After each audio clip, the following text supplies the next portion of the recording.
Hello दोस्तों, मैं हूं कबीर और स्वागत करता हूं आप सबका इस चैनल पर जहां आप हंसते खेलते हुए सुपर फास्ट रफ्तार से इंग्लिश सीखते हैं।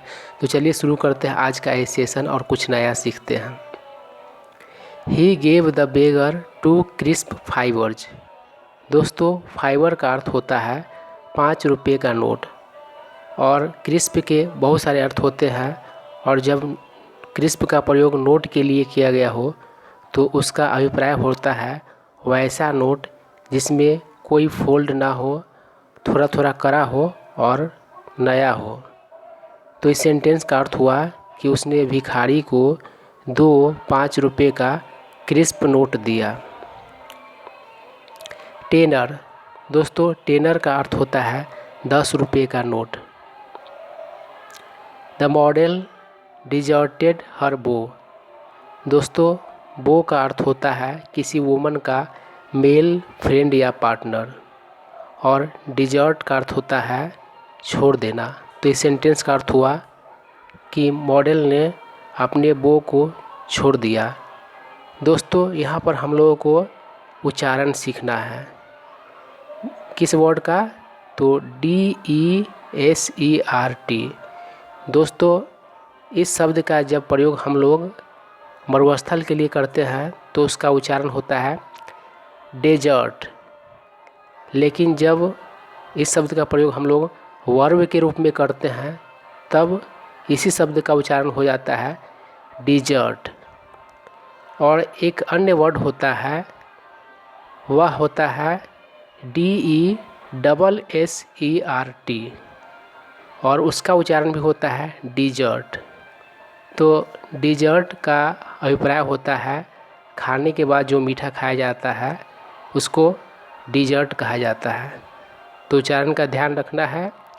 मरुस्थल के लिए बोलना है डेजर्ट, खाने के बाद जो कुछ मीठा खाया जाता है उसको डिजर्ट, और मरुस्थल के लिए जो वर्ड होता है उसी वर्ड का जब हम लोग वर्ब के रूप में प्रयोग करते हैं तो उसका उच्चारण भी डिजर्ट होता है और उसका अर्थ होता है छोड़ देना। Has his self confidence deserted him. क्या उसके आत्मविश्वास ने उसका साथ छोड़ दिया है?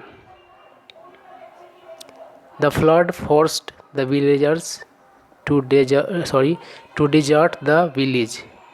अर्थात बाढ़ ने ग्रामवासियों को गांव छोड़ने पर मजबूर कर दिया। They had been dwelling in the village for many years. अर्थात वे कई वर्षों से उस गांव में निवास कर रहे थे। दोस्तों, ड्वेल का अर्थ होता है निवास करना। Their lives are at stake. अर्थात उनका जीवन जोखिम में है। एट स्टेक का अर्थ होता है जोखिम में होना या फिर दांव पर होना। आप अपने हिसाब से ही बहुत सारे सेंटेंसेस बना सकते हैं, जैसे कि his career is at stake, अर्थात उसका करियर दांव पर है। Animals come to the lake to quench their thirst. Quench का अर्थ होता है बुझाना। तो इस सेंटेंस का अर्थ हुआ कि एनिमल्स लेक पर आते हैं अपनी प्यास को बुझाने के लिए। The police arrested the poachers last night.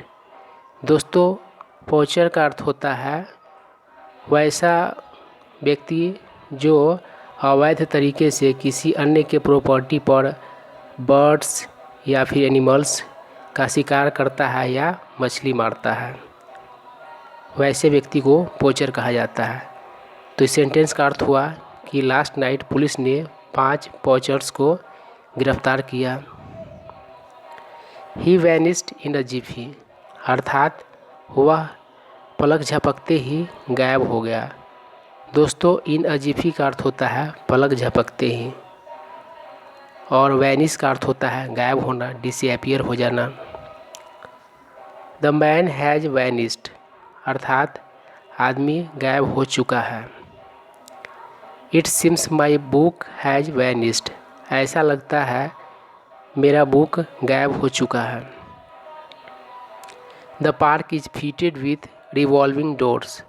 अर्थात पार्क में घूमने वाले डोर्स लगे हुए हैं।